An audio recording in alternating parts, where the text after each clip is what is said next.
അകത്തിരുന്ന് പോരാളിയെ കാണാത്തോണ്ടൊന്ന് പുറത്തു പോയി നോക്കിയതായിരുന്നു. അപ്പൊ ദേണ്ട എല്ലാം തൂത്തുവാരി തീടുന്നു.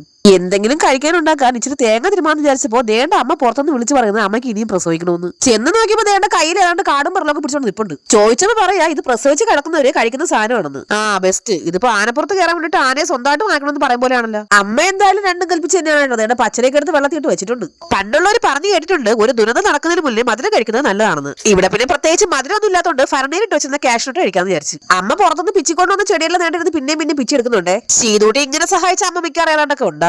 കണ്ടിട്ട് എനിക്ക് തോന്നുന്നത് മിക്കവാറും പച്ചരിയും ആ സാധനം കൂടെ ചേർത്തിട്ട് അരയ്ക്കാനുള്ള പരിപാടിയാണെന്നാണ് കേട്ടോ. സംഭവം നാണ്ട് പിസ്താഷയൊക്കെ മാതിരി ഏതാണ്ട് കടിച്ചെടുത്ത് വെച്ചിട്ടുണ്ട്. അടുത്തമ്മ കത്തി വെക്കാൻ പോകുന്നവന്റെ പേരാണ് കരിപ്പോട്ടി.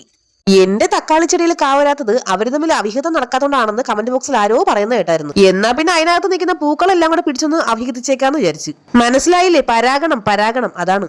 ഞാൻ അതും ചെയ്തിട്ട് വീട്ടിലേക്ക് വന്നപ്പോ ദേണ്ട അമ്മ ഏതാണ്ടൊക്കെ കുറുക്കി വാരി എടുക്കുന്നുണ്ടേ. സാധനം കണ്ടിട്ട് വെള്ളം പോലെ ഇരിക്കുന്നു. ഇതിന്റെ ജ്യൂസായിട്ട് കുടിക്കാൻ എങ്ങനെ ആണോ പറഞ്ഞിട്ട് ആ നാക്കെടുത്ത് അണ്ണാക്കിലോട്ട് ഇട്ടില്ല. അതിനിടയ്ക്ക് ദേണ്ട സാധനം എല്ലാം കൂടെ കുറുകി ദേണ്ട ഇതുപോലെ ആയിട്ടുണ്ടേ. ഉണ്ടാക്കി കഴിഞ്ഞ ഒരു പ്ലേറ്റിൽ കോരി എന്റെ കയ്യിൽ തന്നിട്ട് അമ്മ പറഞ്ഞ് അടിപൊളി ടേസ്റ്റ് ആണ് മക്കളെ, കഴിച്ചു നോക്കായി. ഒരു സ്പൂൺ എടുത്ത് കഴിച്ചപ്പോഴാണ് എനിക്ക് മനസ്സിലായത് അമ്മ എന്നെ ചതിച്ചതാണ് ഗൈസ്. ഇതിന്റെ കൂടെ ഇത് കളഞ്ഞു കഴിഞ്ഞാൽ രാത്രി പച്ചവെള്ളം പോലും കുടിക്കാൻ തരില്ലെന്നൊരു വാണിങ്ങും. അപ്പോഴാണ് ദേവദൂതനെ പോലെ എന്റെ മോൻ സ്കൂൾ വണ്ടിയിൽ വന്ന് ഇറങ്ങിയിട്ട് ചോദിക്കുന്നത് ഇന്ന് കഴിക്കാൻ എന്താ സ്പെഷ്യൽ എന്ന്. പിന്നെ ഇന്നിവിടെ സ്പെഷ്യലുകളുടെ ഘോഷയാത്ര ഇല്ലേ, അത് കേട്ടത് അവൻ കയ്യിലിരുന്ന് മുട്ടായി എടുത്ത് അനിയത്തി കുട്ടിക്ക് കൊടുത്തിട്ട് ദേ സ്പെഷ്യൽ കഴിക്കാൻ പോവാന്ന് പറഞ്ഞ് ദേ വരുന്നു. പിന്നെ ഒന്നും നോക്കിയില്ലേ, എനിക്ക് കിട്ടിയ അതേ പ്ലേറ്റ് എടുത്ത് ഞാൻ അവന്റെ കൈ കൊടുത്തിട്ടുണ്ട്. സംഗതി ഇനി എവനും കഴിച്ചില്ലെങ്കിൽ രാത്രി പട്ടിണിയാണല്ലോ എന്ന് വിചാരിച്ചിരുന്നപ്പോഴാണ് ആ ദേണ്ട മുകളിൽ നിന്ന് ബിരിയാണി കൊണ്ടുവന്നിരിക്കുന്നത്. അതല്ലെങ്കിലും ദൈവം കറക്റ്റ് സമയത്ത് അടുത്ത വീട്ടിലെ ആളിന്റെ രൂപത്തിലെങ്കിലും വന്നേക്കും.